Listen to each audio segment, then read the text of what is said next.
الشیطان الرجیم بسم اللہ الرحمن الرحیم ربنا اے ہمارے رب لا تزغ قلوبنا تو ہمارے دلوں کو مت پھیر بعد اذ ہدیتنا ہمیں ہدایت دینے کے بعد وہب لنا اور ہمیں عطا کر من لدنک اپنے جانب سے رحمتاً بھلائی انک انت الوہاب بے شک آپ بہت زیادہ وہاب عطا کرنے والے ہیں۔ دیکھو اس دعا کو یہ ایک طرح کی دعا بھی ہے، ہر آدمی کو نماز کے بعد مانگنی چاہیے، ہے نا؟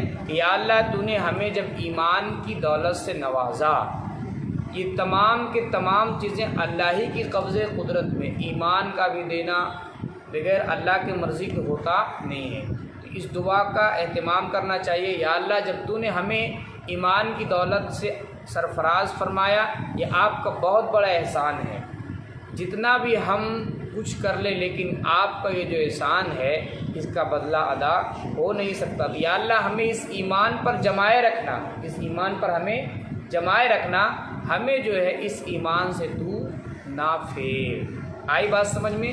اور اپنے جانب سے ہمارے اوپر بھلائی کا نزول فرما، کیونکہ آپ کے خزانے میں کسی چیز کی کمی نہیں ہے، آپ بہت زیادہ عطا کرنے والے ہیں۔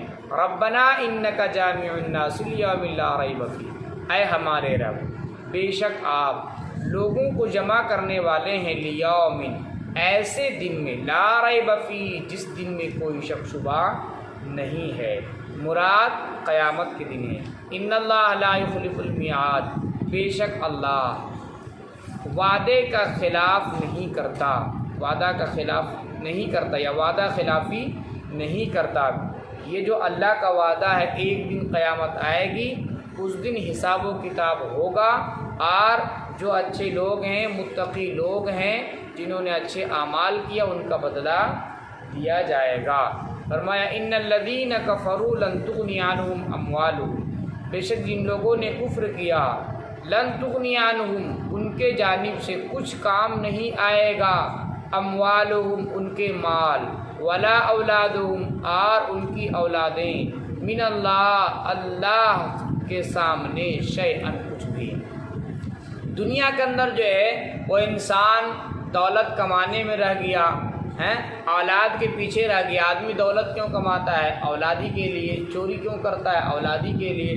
سب کچھ اولاد کے لیے کرتا ہے۔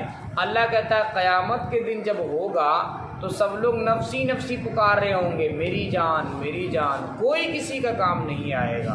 یہ مال، یہ اولاد، یہ تمام کے تمام چیزیں بیکار ہیں۔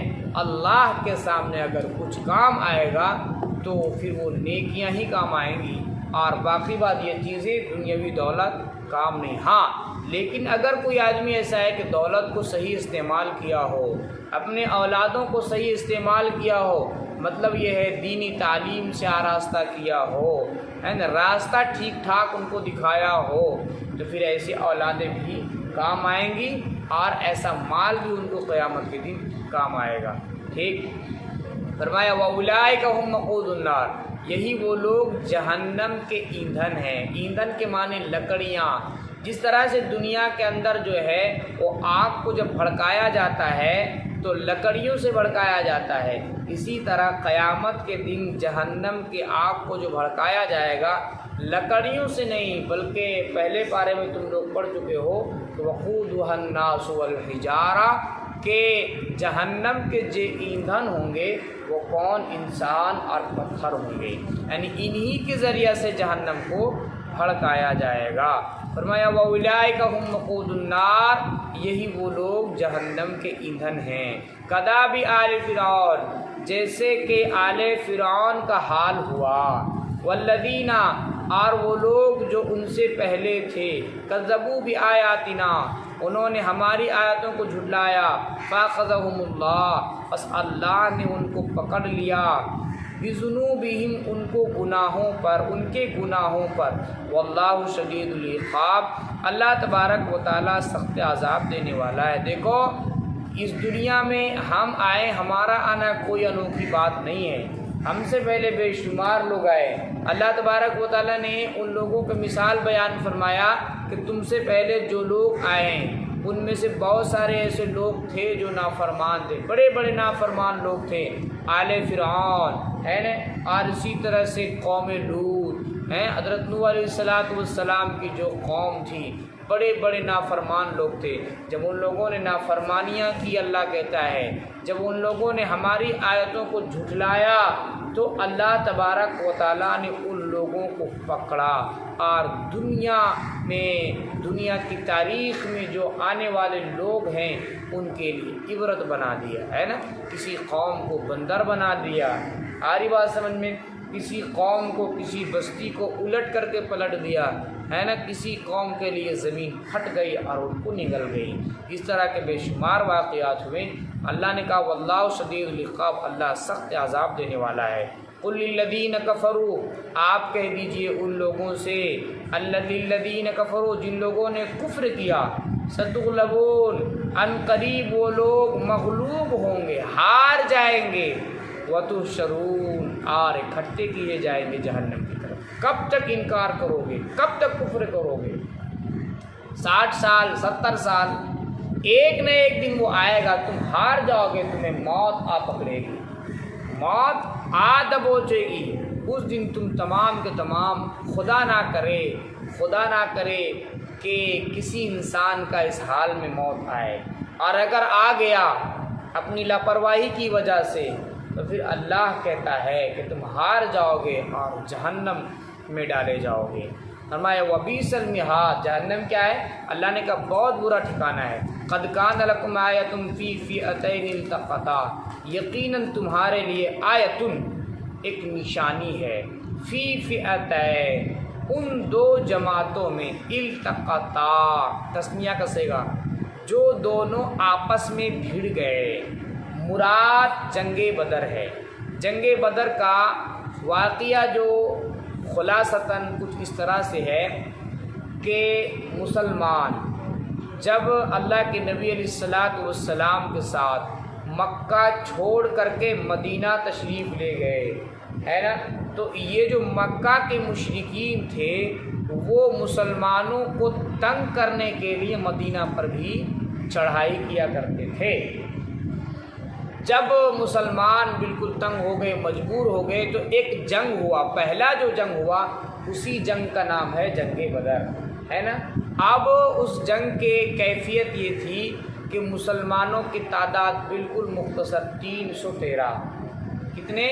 313، اور ماتر 80 گھوڑے اور 2 اونٹ، ٹھیک، اور اسی طرح سے 6 زرہ ہے نا جو پہنا جاتا ہے بدن میں، ٹھیک، اور 8 تلواریں تھیں۔ کتنی تلواریں تھیں؟ بس کچھ یہی سامان تھے، اور ادھر کافروں کے جانب سے 1000 کا ان کا لشکر تھا۔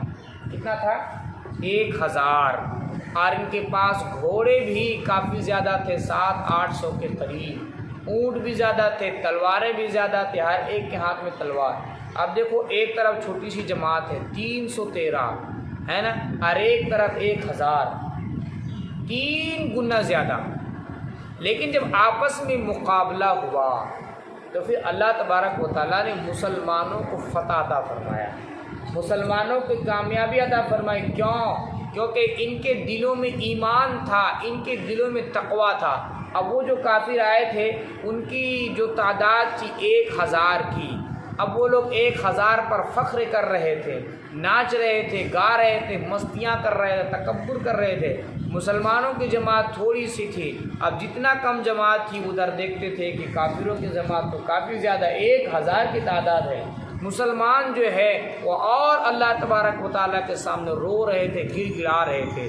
جب مقابلہ ہوا تو اللہ نے فرشتوں کو بھیجا، اور وہ جو بڑے بڑے مشرکین، بڑے بڑے جو کافر ہیں، وہ گاجر مولی کی طرح کاٹے گئے۔ ابو جہل کا جو واقعہ میں نے کسی موقع سے تم لوگوں کو سنایا تھا کہ چھوٹے چھوٹے بچوں نے جو قتل کیا تھا وہ اسی جنگ میں، یعنی جنگ بدر میں ہی۔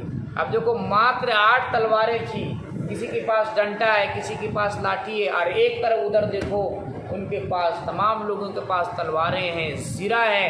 زرہ کہتے ہیں جو بچانے کا آلہ ہوتا ہے نا، جو لوگ پہن رکھتا ہے، آری بات سمجھ میں؟ گھوڑے ہیں، اونٹنیاں ہیں، اور مسلمان بالکل نہیں ہتھے، لیکن اللہ نے مسلمانوں کو کامیابی عطا فرمائی۔